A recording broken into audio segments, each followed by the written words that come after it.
Hi, welcome. I've got David Sexauer here, who is a lead sales representative for Sunvision Display. And Sunvision Display, they sent me this monitor, which I'm hoping if you've watched on my channel, you'll have seen the Sunvision Display RLCD, reflective LCD monitor. It's a very special monitor, very different to anything that you probably will have used, except maybe if you've used some screens in the past. I believe that the Game Boy Color had a reflective LCD display. This is very You're interesting. right, it did. It did, yeah. And they have lots of eye benefits. And David is here to sort of answer some questions from me and some questions from you guys. Thank you very much for those of you who've been here, and we'll get around to your questions as we go. I've planned some questions as well, and David's here.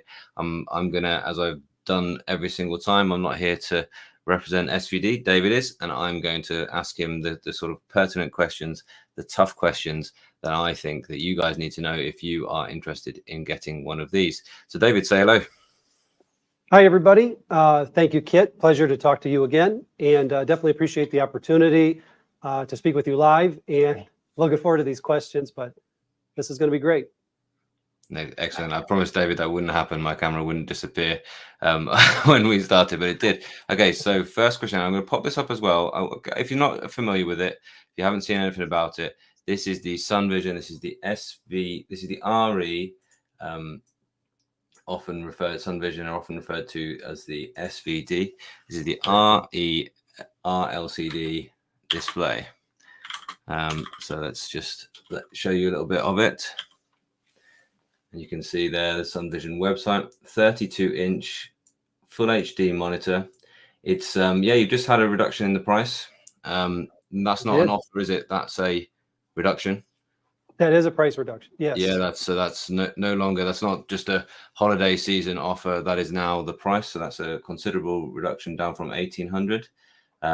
This is the second generation of the RE with some input from your customers. There were a few things that you wanted to change. What changed from the first model? Several things changed. The reflective panel stayed primarily the same, but this fit more the bill of a traditional design around a monitor with a more functional stand. However, the kickstand did have a lot of fans behind it. We added some ports, and we added VESA mounting as a standard. That was something that was a rolling change on the original design. However, we wanted to strengthen the engineering and the brace on the back. So there were some subtle changes that we also made. We added like speakers and some audio options that were not necessarily integral to the RLCD, but are parts of other computer monitor setups. So. Awesome. Yeah. So just some of the things that people were expecting. I know the very first thing we did, I unboxed this film and this I unboxed this screen, and I made an unboxing video, and then I did a call with David and his team. The first thing he said was just tilt it up 15 degrees, and you'd be amazed the difference that makes just from using the ambient light. So reflective LCDs don't have any built-in any LEDs behind the panel, so there is no light. There's no transmissive light coming through the screen. It is not emitting any of its own light. It is only going by what is in the room. And one of the big conclusions that I have had is that the main thing that I've been sharing on my channel is the main use of this is working with text documents. The main use, I believe it works great for text documents. For video, you can do it because it isn't e-ink. It isn't slower than anything else.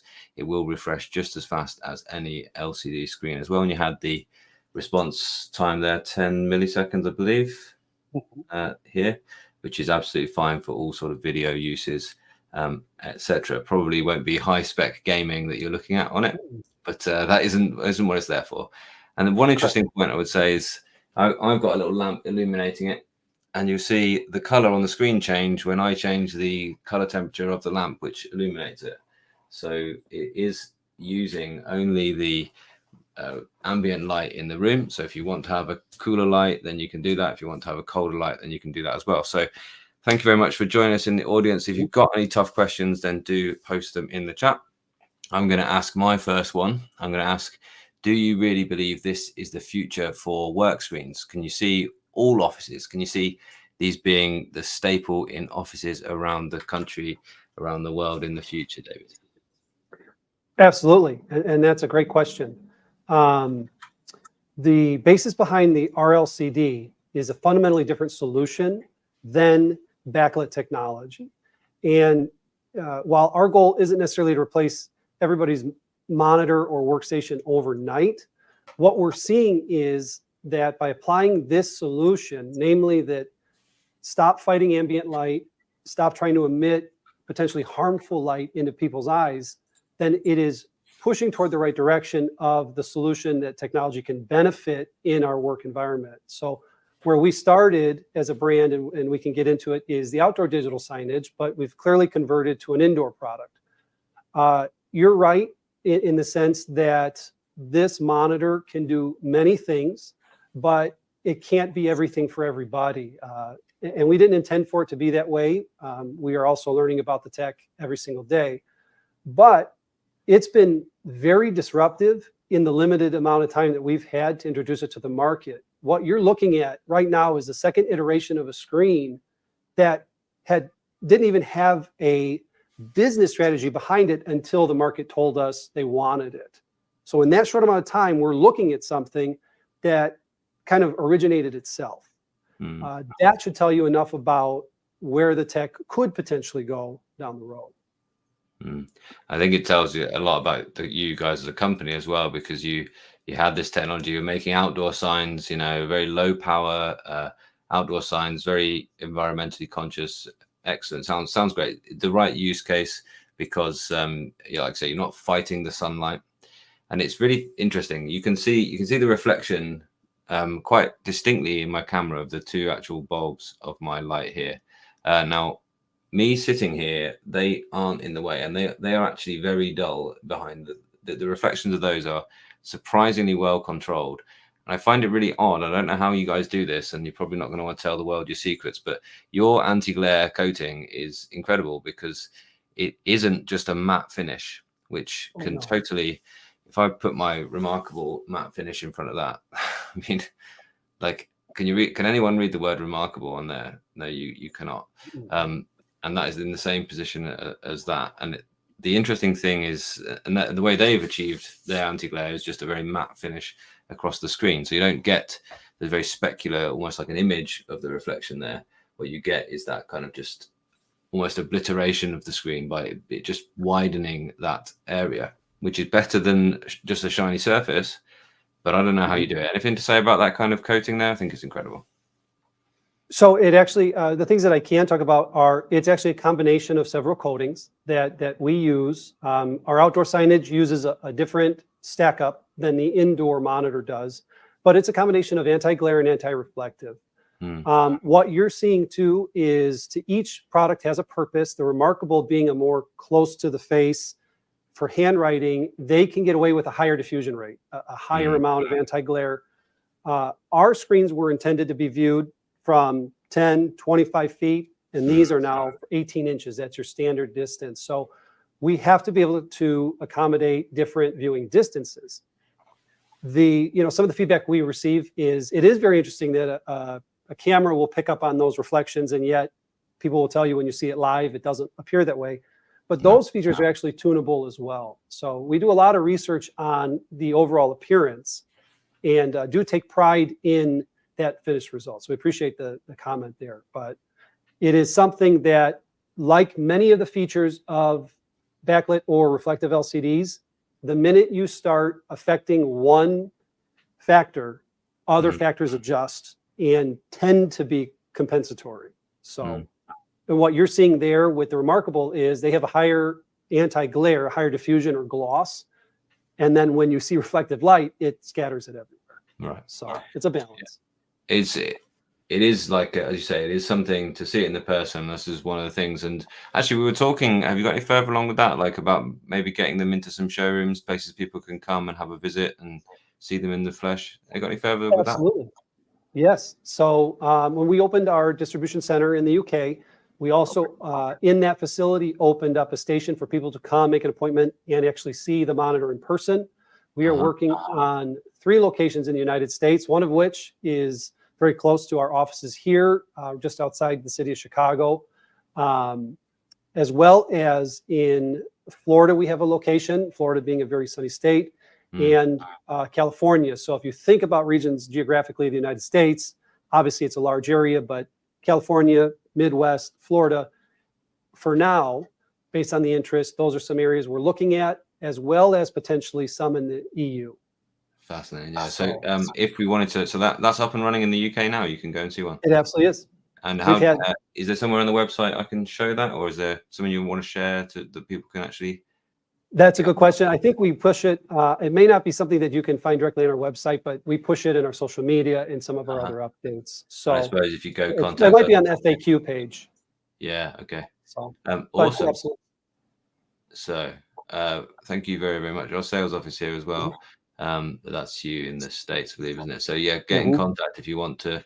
If you want the opportunity to see them in person, I think, and you know, you're aware, aren't you? And you're very sensible of the fact that this is not a cheap device here, and that people are making a significant investment, and they're going to make that if they believe it's going to help their eyes for the long term, and they're going to want to see it in the person. So it is a 1080p screen, which you know, that is at this size, certainly that is now a low pixel density, and I must say that is one of the things that I'm questioning at the moment. So I want to know if you have really got done your sort of research on that, if there's anything that you know about that you can tell us about this difference between, you know, pixel density versus reflective benefits.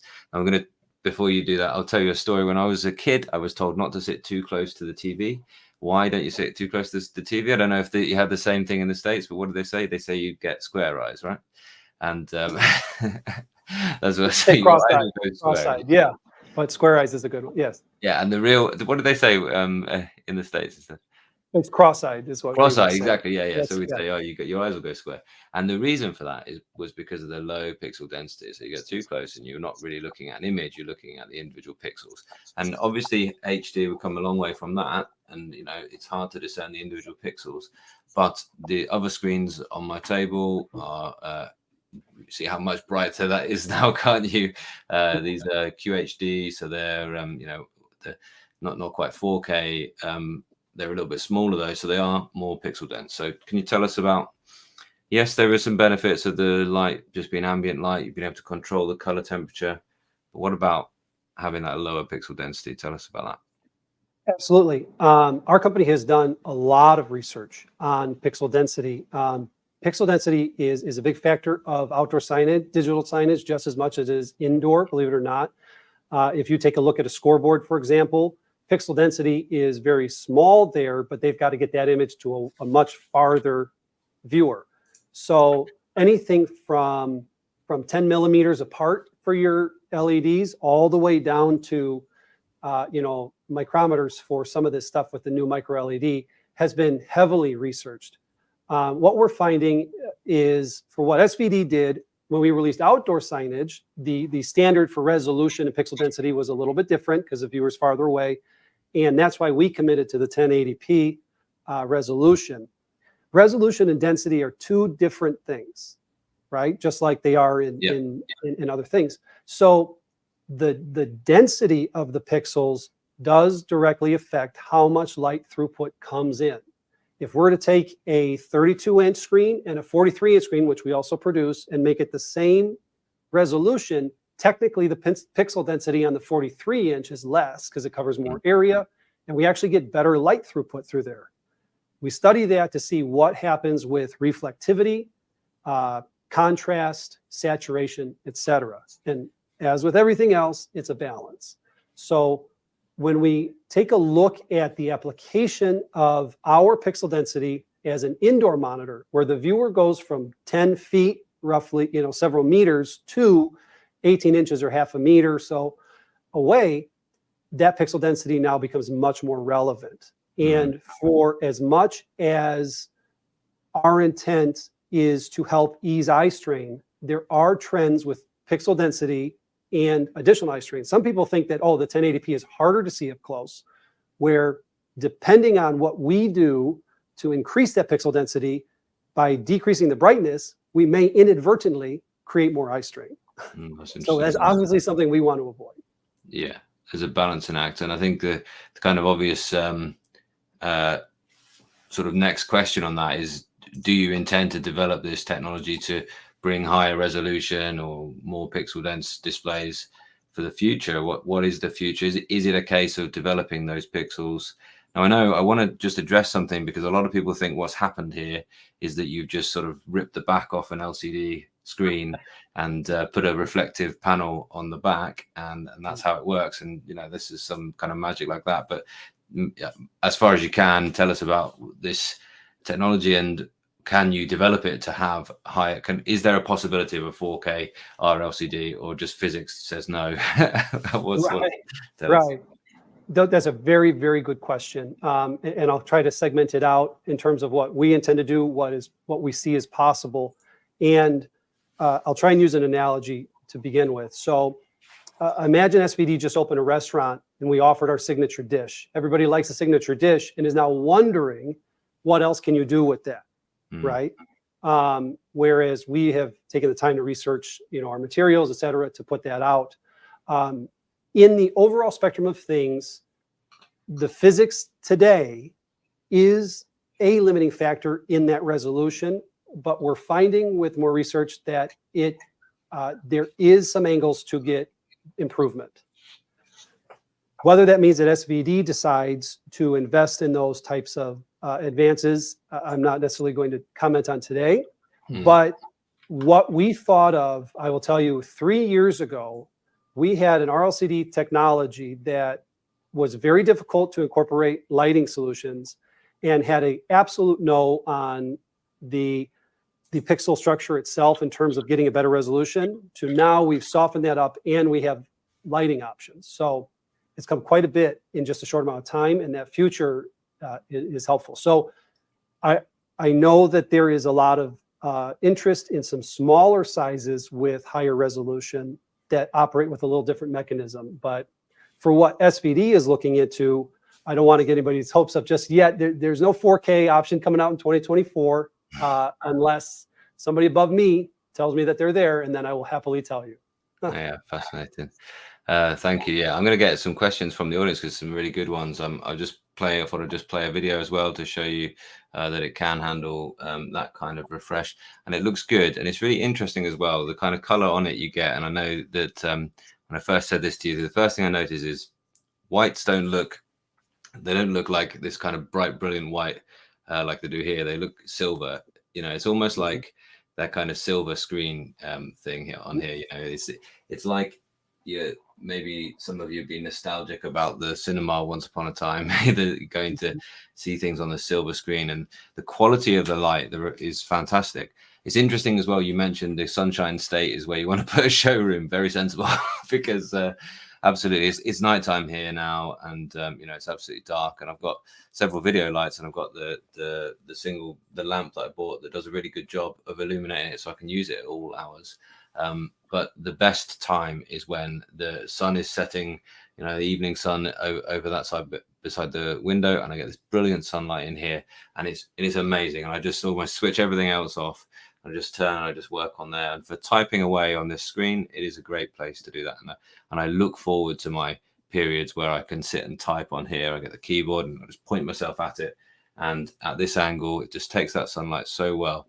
So if you've got an office where, if you've got an office where you struggle to use computer monitors during the day because of all the glare from the sun, then that is the perfect office. You don't need to do any modification. Most of us will need to figure out some form of modification. And I did want to ask you, and I will ask you later on, if there's any kind of custom light solutions that you guys might think of bringing for the future. But I want to get some of these great questions for the future. I'm going to ask Jordan's question now as well. Can you answer this one for us? Is it a true 6 or 8-bit panel? Do you know which color depth it is? Technically, it's an 8-bit panel. Yes, 16.7 million addressable colors is an 8-bit. Mm-hmm. So there we go. So it is a high bit rate bit depth panel for color. Yes. This one follows on from what we were just talking about there. An RLCD tablet in the future. Can you make a small monitor based on this? Me setting it up. It's quite the thing in this small office. Do you plan to release a tablet in the future? I think when the popularity of paper tablets like this one and others at the moment, and people think about how much they enjoy working on those. Color e-ink is there, sure, but color e-ink certainly doesn't have 8-bit depth yet. It's far from it. I think it's got is it 4,000 colors or 2,500 colors or something like that. 4,000. Yeah, they're getting better, but yeah, it's getting better, absolutely. But it's you know, there's different technologies there, and they certainly don't have the fast refresh rate that RLCD can. But yeah, any plans to make a small monitor based on a smaller tablet screen that could be an entry-level monitor, maybe, with this amazing tech? Tell us about it. Correct. So no, this is a great question. This is a question that we field quite a bit, and we take this as a compliment because that means that people have seen our 32-inch panel and say, "Great, what next?" They didn't say, "Oh, we're done, we're past it." But if I go back to that restaurant analogy, it's as if that would be an appetizer to the main course, right? It's a different, it's the same, but we want something a little smaller. And so where we're at from a company, and we can get a little into how we ended up here. The idea of a tablet and investing in the tooling required to get there is even more of a significant investment than getting the monitor you see behind me and the one that you're working in front of. Because there were plans in motion already to take that format. There's a lot of tooling that NVD, New Vision Display, our parent, our actual company, before they invested in the SVD brand, put out there. So obviously we've seen in the market, tablets can exist. RLCD tablets can exist. If SVD is to jump into a consumer electronic product space, that's quite a bit of a departure from outdoor digital signage. And we are very, very committed to our outdoor digital solutions. I don't want to close the door on anything because we listen very much to what consumers are requesting. We hear every request, every piece of feedback, positive or negative. So I can assure you that to the highest level of our company, they are aware of the interest. However, it also means just in terms of the 1 + 2 + 3 to make a business go, are we going to jump into consumer electronics? This monitor was the first kind of test in that, but tablets, laptops, etc., are exciting futures. It's a very, very different animal. Unfortunately, when SVD first launched the indoor monitor, when we first were trying to see, okay, can we convert this over? We were very well aware that we were in lonely company. There were several other companies, very big names, that have tried to release 8-inch, 10-inch tablets, tried to go bigger, and we look around, they're not doing it anymore, or those companies aren't here. So that speaks for itself too, in the sense that it's just lonely company. If people have tried it and haven't been able to quite follow through, there may be some reasons that we want to study on that. So yeah, it's really fascinating to hear. Your brand story is really compelling because you talk about how you have this technology, you had this solution, and people wanted to bring it into their homes, and you were like, "Oh, okay, we'll see what we can do." But it was really like the availability of the panels at this size. This is it's not repurposed for an indoor use, but it is something that you were making in this kind of format, but it was just put into a house that could, a product that could actually work in this situation. Yeah. And when I I found some photos of the different lighting solutions that people have come up with, and you knew about them because you followed these people, and these were people that you had in-depth conversations with. And I think that's something that if you do decide to invest, I think you can expect you guys at SVD to be right behind you and making sure you can get the better out of it. Jordan has asked a couple of follow-up questions from that. So it's the first one. This is beyond my technical knowledge at this point, but yeah, great question. I'd have to follow up with you on that. I'm not exactly sure how they break that out. It looks like simple math, but I'm not exactly sure how they get to the 8-bit. But we can absolutely follow up. Absolutely, yeah, great. So yeah, get in contact by the sales page.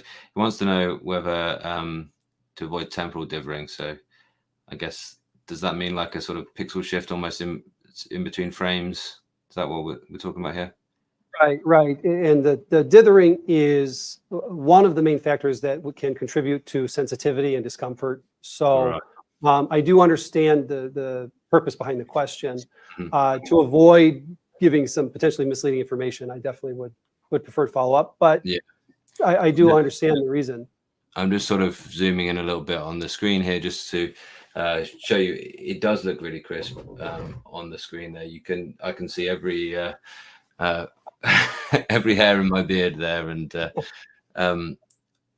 I'm sure, you know, maybe through the live stream it isn't coming through as well, but you know, the quality actually for 1080p screen is really high, and I really enjoy looking at it. I've talked about you know, it's mainly I do mainly use it for text. That would be my setup. My setup most of the time at the minute is actually I tend to have my documents that I'm working on this screen, and my email will be up there as well. I wrote you a couple of emails earlier or yesterday and wrote them on this screen, and then I tend to have my video editing and photo editing stuff on these two screens. So that tends to be my sort of setup. It's really nice setup at the minute, and I like that difference. And a couple of people have said to me, well, make sure you just turn off these bright light sources in your peripheries, and once you do that, you do really zone in on this space here as well. So I have a couple more questions that I think I will ask next, but you guys in the audience, if you've got our friend Voya is there as well. Yeah. I've got a live stream with him coming soon as well, but I'm going to try and show my my other thing as well. If I could go back to what you were saying about how we got to the indoor monitors, just to set up a little bit of context for people.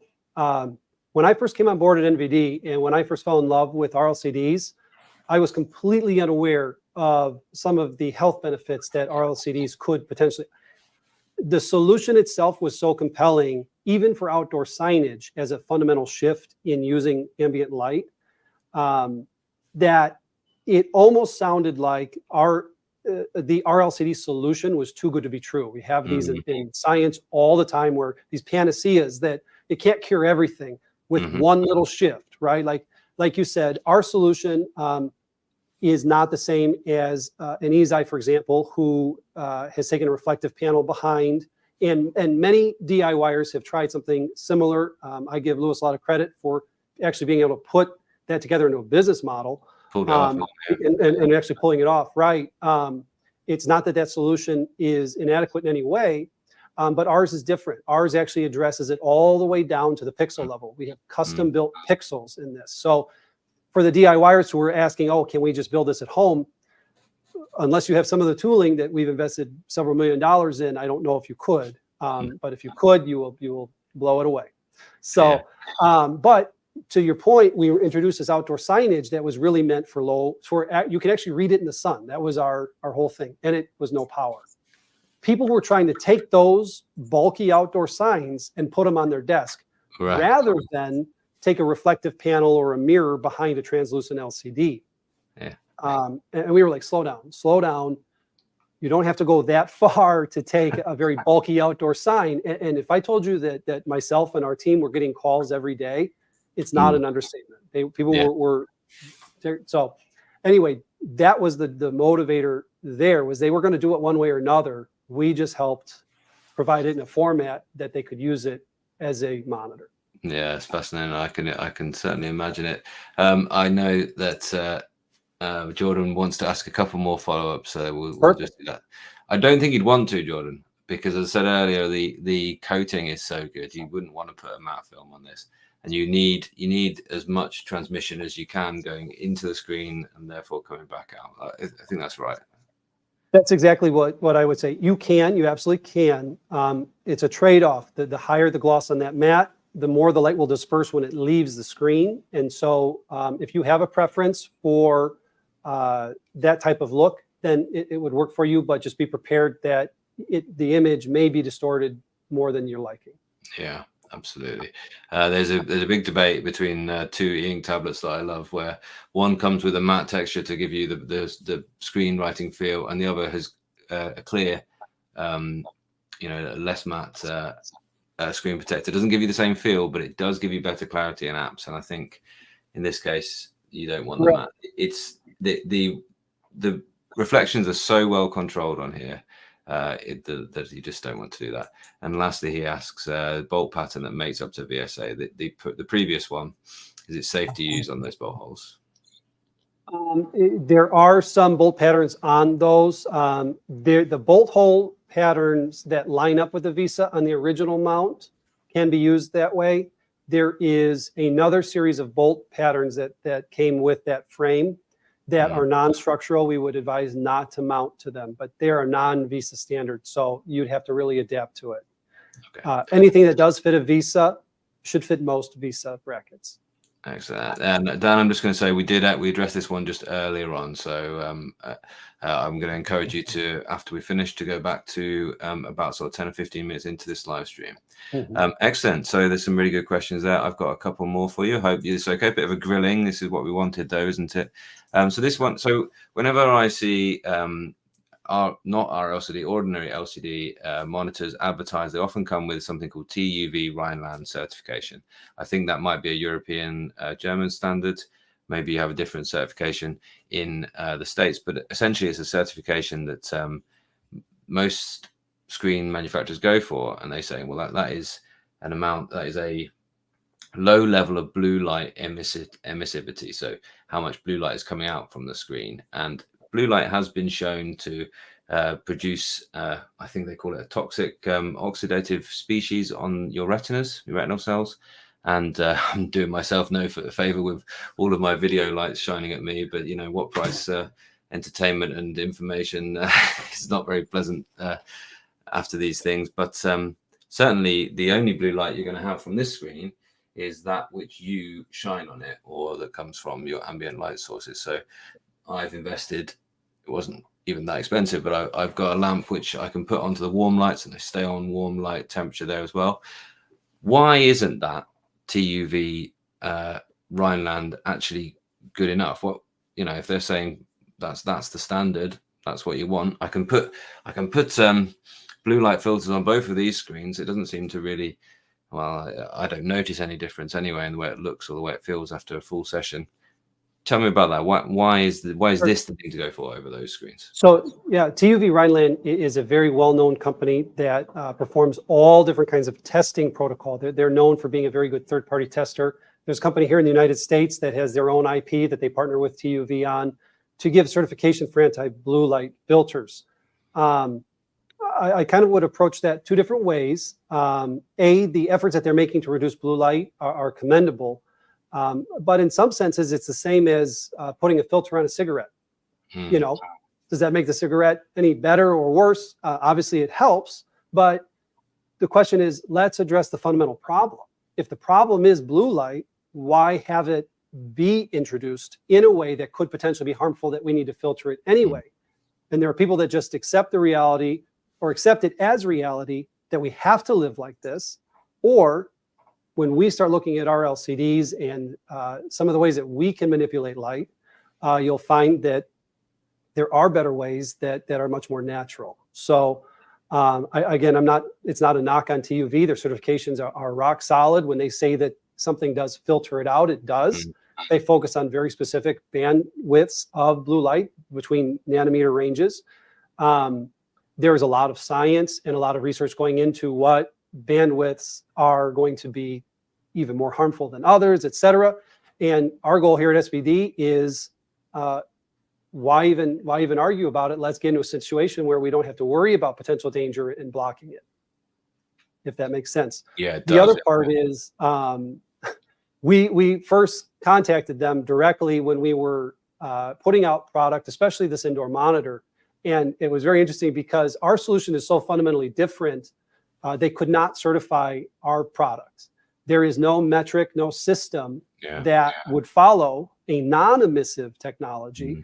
And therefore, even if they could prove something, they couldn't repeat it because everybody's light system is different. So they were scratching their heads on that one. And again, we took that almost as a badge of honor. We wanted a certification that just said, you know, that's where our thinking is at. We are flipping a whole mode of thought upside down. And I really would encourage you, the video that's currently playing on the screen behind, you're obviously not getting the best of it, but will it work for you? The Sunvision display is a real discussion over, about how I've had to set it up in the room and think about where it was. And that was one of those days where I was like, oh, wow, this is, sun's coming right through the window. It looks perfect. Grabbed out the 4K camera. So you'll be able to really, I think it's going to be one of the best demonstrations of how it looks on camera for you guys as well. So do check out that video after this one. And I was really enjoying a bit of Radiohead there as well. So somebody ordering from Europe, I'm pretty sure mine has got, I'm just having a little look, mine has got a European power supply on it. Absolutely. Yeah, it comes with the yeah, everything should be included with actually several different power adapters. Yeah, it is. Yeah, I remember it's got a clip on different for all the different options. So you're good. We felt a little right. We learned our lesson from Voya's unboxing video when he had to pause to run to the store, and we didn't want to repeat that. That's right. Yeah, good stuff. Okay, I've got another question then. That actually, this is an interesting one. I thought maybe you should send your monitor to big YouTubers. Well, they have 2 big YouTubers, myself and Voya, possibly even more. That I'm not aware. But send it to Linus Tech Tips or MKBHD for better promotion of this tech. Have you approached those 2, or you tell me about your a couple of things? And yes. So, and we are very happy to be here. Several things. First, Kuba, we definitely appreciate the question. I actually was looking at some of your videos just the other day relative to ours and some of the color comparisons. So we love the content that Kuba's putting out there. I hope I'm saying that correctly. And there is a difference between those major followers and what we're talking here with Kit, because the benefit of talking here is a much more direct audience that is very interested in this technology. We can have conversations that I don't particularly get to have with those. But if I could, I will say that between one of those 2 channels, I won't say which, there will be a video out any day, hopefully before Christmas. So we are anticipating that. We do hear it, and they actually approached us. So we're not trying to force the tech. We're not, but it created enough of a buzz that they were very interested in us. So, yep. I hope that helps. I don't want to promote. Yeah, very, very glad to hear that, and I hope that working with me has helped you on that journey as well, and that'd be awesome. Yeah, and I saw Linus did one about an e-ink panel as well, and they're very interested because there are things that can change things, and I think there is a bit of a race at the minute to really replace the ordinary LCD or OLED screen for some users who find those uncomfortable for some use cases, and yeah, you're definitely in that. It's fascinating, and those are discussions, as you say, that we're having on this channel with my audience as well. Awesome. So there's one more as well here. Any plans for a portable monitor? Maybe people who want to game outdoors, and I think that is a wonderful kind of aim. A Sunvision display, Sunvision gamers. I'd get behind you in the esports leagues. Absolutely. These gamers that you're not in your parents' basements. I'm sorry, gamers. I'm that's a totally unfair stereotype. We're talking about bits that we might want to snip out afterwards. I'll take that out, but totally take that in the light-hearted fashion it was meant, everybody. But getting it, people able to use computing outside, it does make a big difference. It absolutely does. Being able to take, I've often take my e-ink screens outside. I know Voya in his video did set it up outside, and it is only a 9-volt power adapter, so it is very easy to do that. You can just take a 9-volt battery with the right little adapter, which is a commonly purchasable one, and you'll be able to power it outside. So there's no reason why it couldn't be. Tell us about this question, please. Again, we love hearing that people are seeing what we've put out there as an indoor product and already thinking of newer ways that they can use it. So, for example, I'll allude to our outdoor signage. We recently released a one-size-fits-all digital menu for food trucks that is intended to be taken on and off of a food truck completely. It does require a plug, but that's the only wire that you necessarily need for that sign. Similarly with this, when we get to portability, there's ease of moving something, and then there's also, is it feasible to move it, right?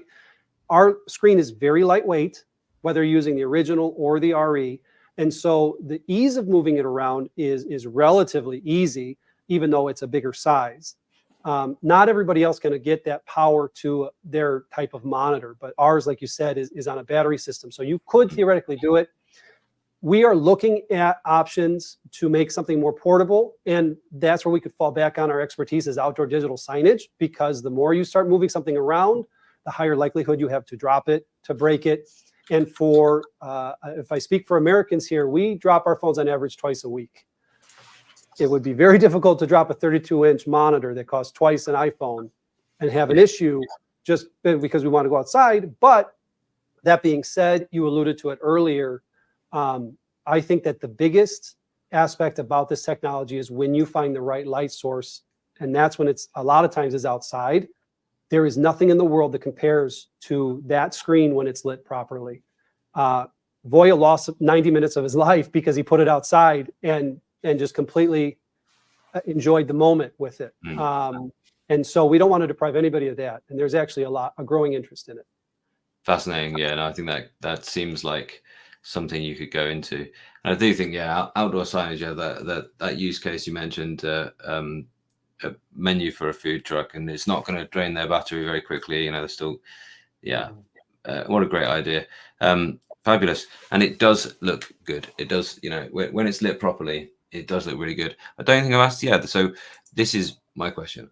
I think if you want it here on your desk, you are going to have to invest in a solution to use it at all hours, unless you happen to already have incredibly diffuse lighting in the evening set up in your room, or unless you are only going to work during the day in your office, and you have loads and loads of light in your office.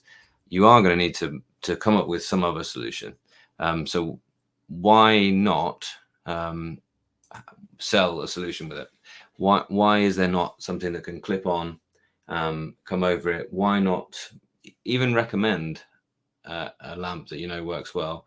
And why not go down the route of something like continuous spectrum LEDs? Why not give us the best solution possible, rather than what I've got is, it's let's say inexpensive. I think that was £30 from Amazon. I can't even remember the brand, but you know the type of job. Seemed to work well. It kind of arches over and gives me a kind of good spread of light, but it's still a point light source. Something softer would do better.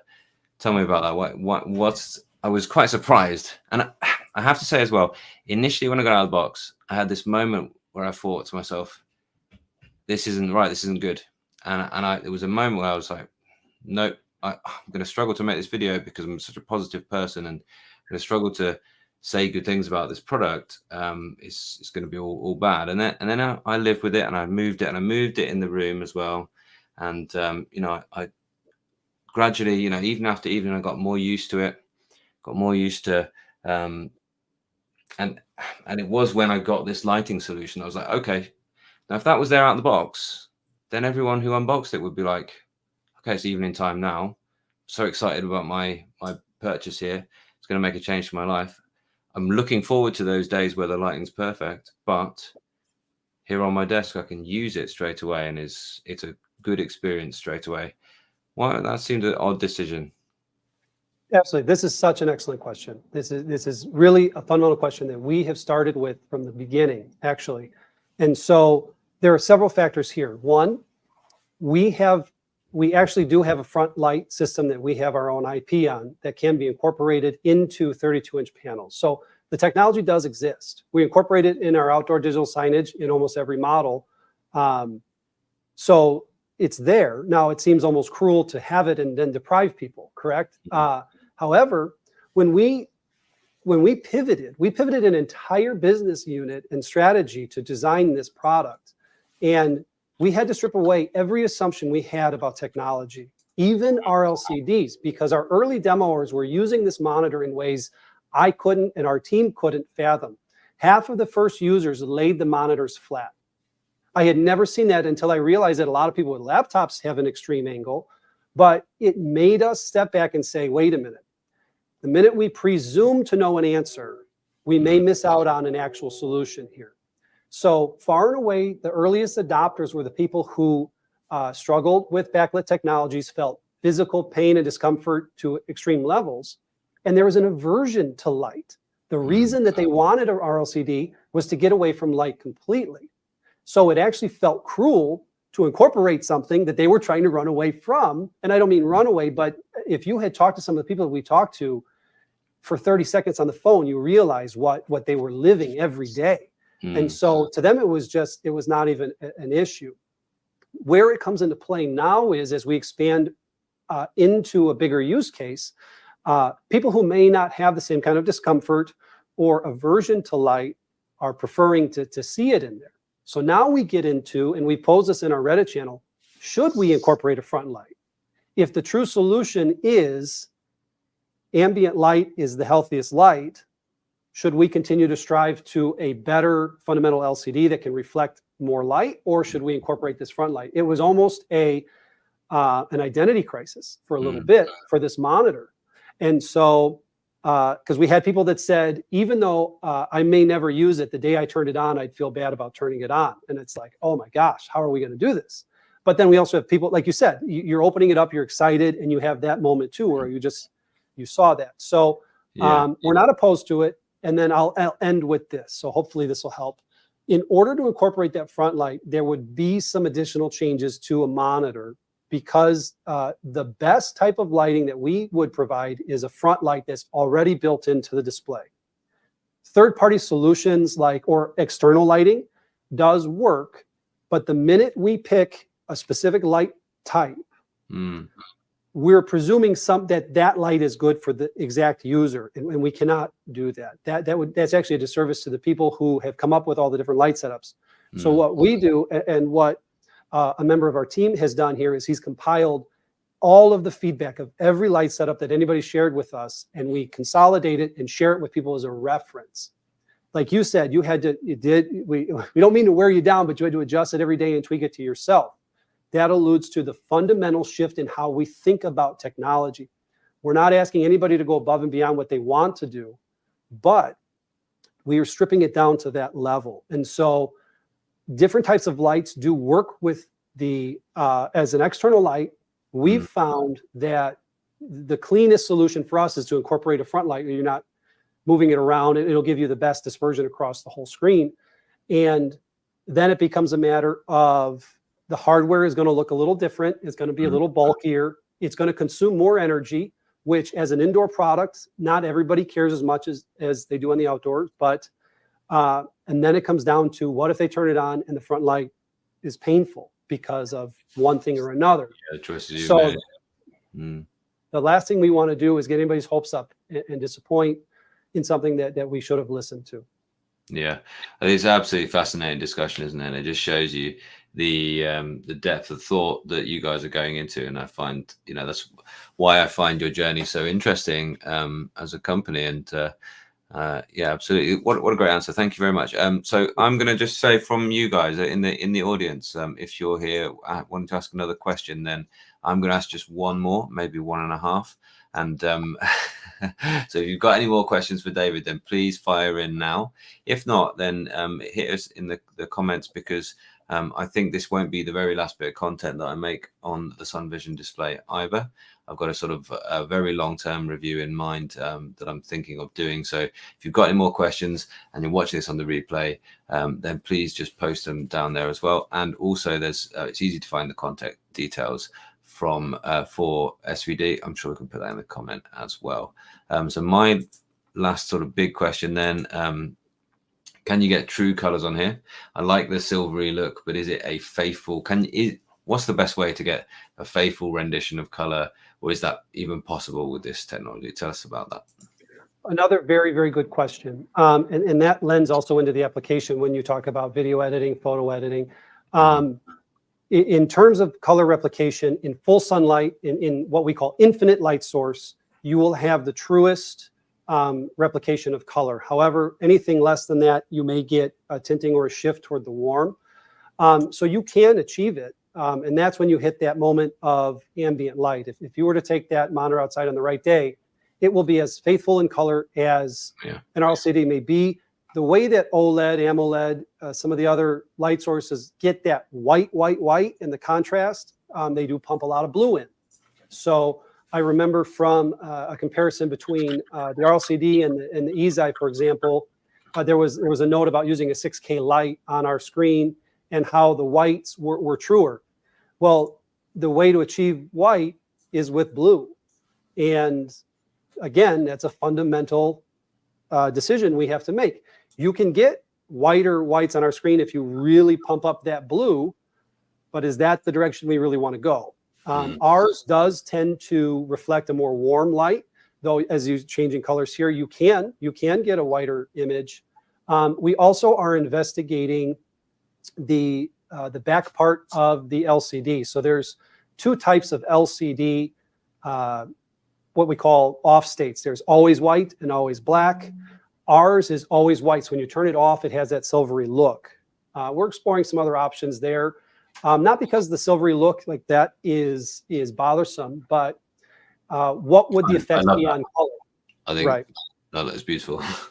So perfect. So it's, as with anything, it's a trade-off. I took it a little bit as a compliment when a 6K light hit our screen and it came back warmer, because that would mean then less blue light is hitting you. Anybody who knows optics, what you see is actually what wasn't absorbed or wasn't taken away.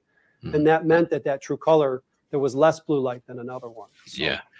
And it really is a difficult one without sort of very precise measuring equipment to say true color to anyone. We're so used to seeing things on such a variety of screens. You weren't complaining about, well, I'm not saying anyone is particularly complaining about this, I'm certainly not, but people weren't complaining about the color on their TVs in the 90s. They thought that was what the color, color should look like. And now all of a sudden, apparently we have to have HDR color to really get true color. And that will look, in, I don't know, whatever the next amazing screen technology for when we're all in holodecks, actual photons hitting our eyes from these. Right.